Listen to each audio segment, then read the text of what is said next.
Welcome to Close Listening. I'm your host, Zach Morgenstern, joined as always by silent co-host Ludwig von B. Today I'm going to do something a little different. So on this program, I've been doing a thing where I listen to and try and talk about my reactions to every track on some important albums. Today, though, I wanted to sort of do it in real time.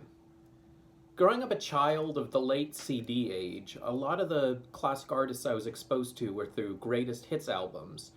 And, sometimes I think that makes sense. Often, albums are full of filler and there's only a few great songs on there.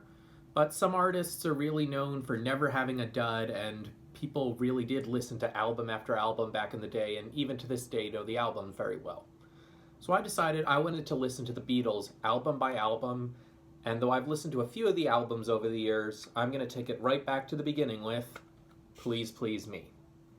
Now I'm going to throw a disclaimer up here. The early Beatles, like the early Stones, stuff before albums really became an art form, they aren't necessarily consistent, so I suspect there may be a different British version, a different American version, possibly even a different Canadian version of this one. I think the pattern's been that the Toronto Public Libraries had the American editions of these albums. I'll look that up after the fact. But anyway, now is time for that magic moment to start listening to the Beatles and Please Please Me.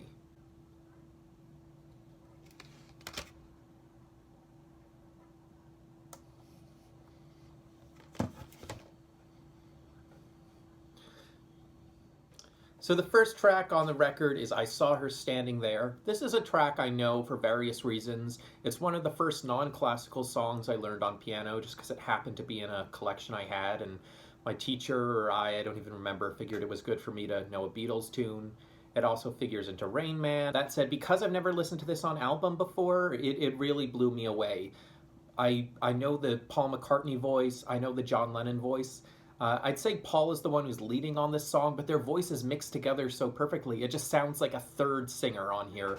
And it's also a great example of, even though this is the Beatles at their simplest, it's just the two guitars, the bass, and the drums, it sounds like such a whole sound. And the voice, it's so rich, so emotive. It's just a step above the other British Invasion, even as the writing on this one is very simple. The next song on the album is called Misery. This is one that I've never heard before. Again, it has a very simple lyric, but I just love how it's such a great tonal shift. Even if it's not a deep song in what it's about, the fact that it shifts to an overt sadness, even if it's a poppy sadness, a 50s doo-woppy sadness, it just shows that right from the get-go, Lennon and McCartney were a very creative songwriting team, and you're not going to get bored listening to one of their records. The third track on the album is called Anna, and again, it has a beautiful, rich sound. They're different vocal styles. At times it sounds a little bit like Buddy Holly. At a time, you must have at least John, Paul, and George harmonizing together. I don't know if Ringo is joining in. This is one of the songs they didn't write, which is something they did a bit more on the earlier albums. I think that's fine. I'm a proponent of covers. What's a bit of a historical document with this song is, so the lyrics refer to Anna giving back her ring and going with this other guy she supposedly loves instead of the singer. But it doesn't resonate with the tragedy or maturity of, a relationship that's built up and led to engagement and is now falling apart. It feels like, a breakup song at a high school sweetheart. But I suppose in a time where people are getting married younger and marriage is not, as built up a commitment, maybe these kind of things are possible. So it both has this element of seriousness to it, it has this element of 50s lightness, and maybe there's something interesting in how they come together. Other than that, it's just sort of a catchy kind of 50s song, and I think a good addition to the album. And I think a nice way of shaking it up is, rather than singing to a generic love interest, naming a woman, even if it's still basically a generic character because Anna is not someone who Lennon or McCartney knew.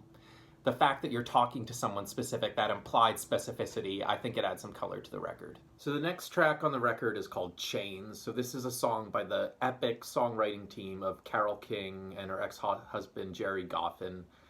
And it's an interesting combination of various chain gang motifs. So you have choral singing, you have bluesy guitar. Overall, it's still a fairly light song. Not the best thing on the album, but certainly continues a good range of full, joyful, and, easy on the ear kind of sounds.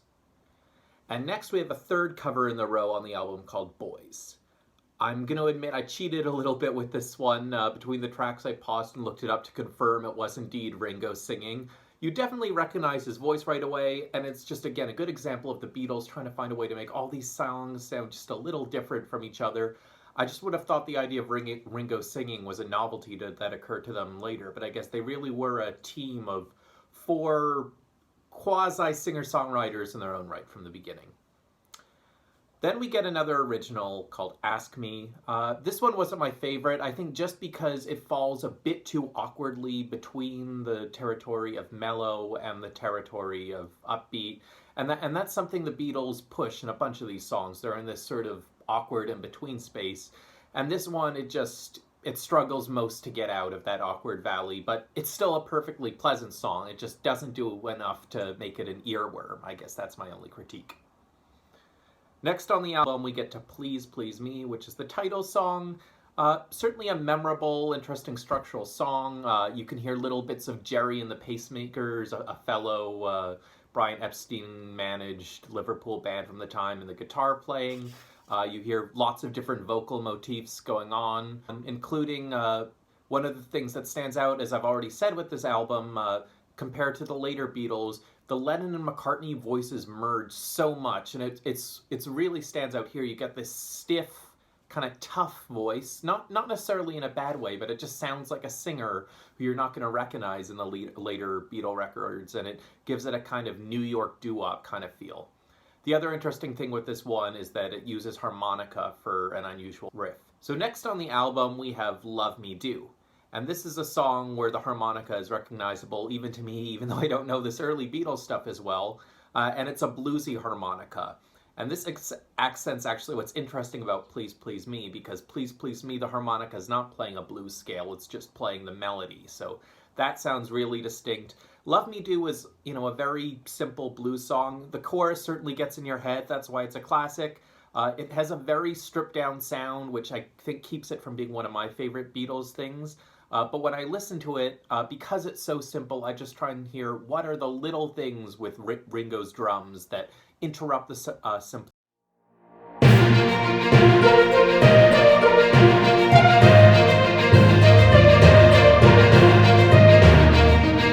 It was a session drummer named Andy White, though I believe Ringo was playing tambourine.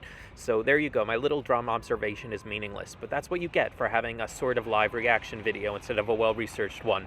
Enjoy the rest of what I'm saying and hope it's not all complete nonsense. And he was thinking of clever little things to do and they just came naturally to him. So just the places on Love Me Do where the drums are not entirely simplistic, I think are good to listen to.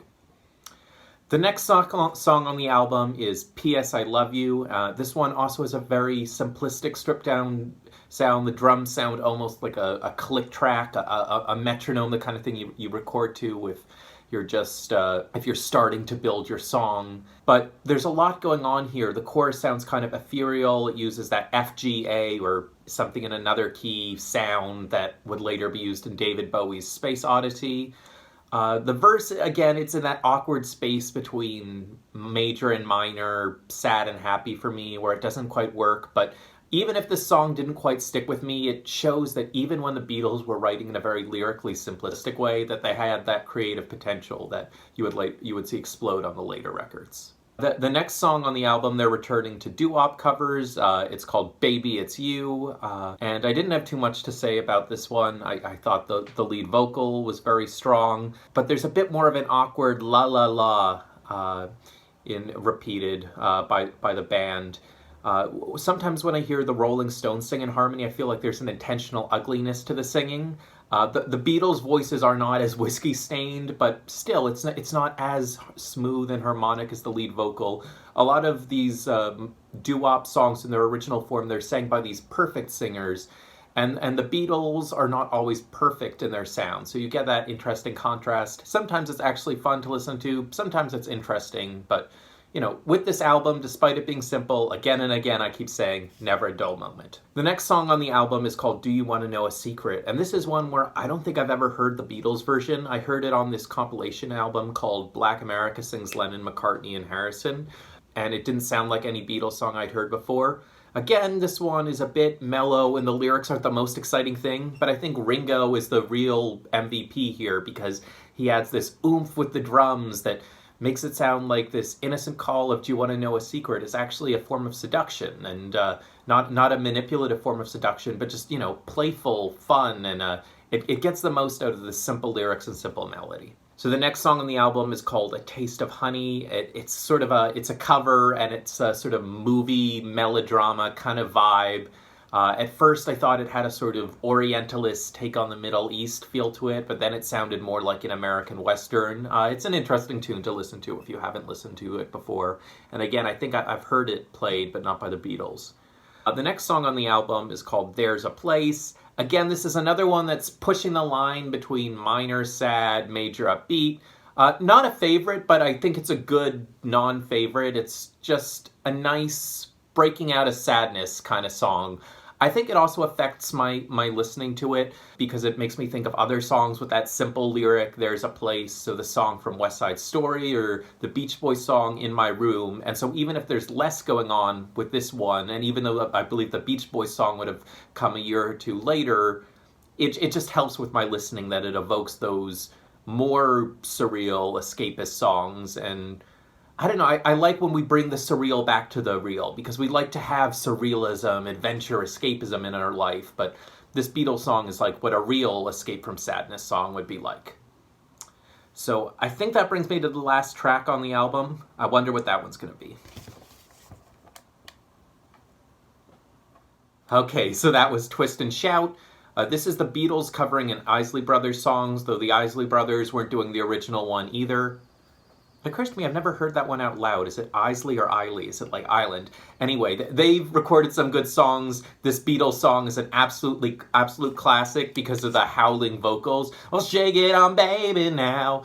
Funny story, when I first heard the song, I thought it was "We're shaking our bacon." I guess I prefer it the other way as someone who does not eat meat. Anyway, so I had a pretty good experience overall listening to "Please Please Me." It's not going to quite top the more original albums from later on, but I think it's just a more full sound than one can expect from lots of the early British invasion groups, and had some real gems on there, especially the ones I already knew, like "Twist and Shout." But anyway, I was just browsing through the leaflet. Nothing too exciting in the descriptions, but I just love how the photos fit the albums. On the one hand, yeah, they're not weird art yet, it's just plain photos, but the Beatles are always just having fun in them. I like particularly this one out in the field, or I like the cover art which shows them in the recording studio looking down. It just suggests the beginning of a career. I guess they didn't quite know at the beginning how far they were going to go, though they sort of knew already. Anyway, great listening experience on this album. I looked it out. Turns out the US edition of the record at the time called "Introducing the Beatles" was the same record. It just had a different cover photo, and I believe that cover photo is even in here. It is this one. So anyway, you should check out "Please Please Me." Check out the Beatles. I don't really need to say that. Anyway, I'm Zach Morgenstern. This is Ludwig von B. See you next time.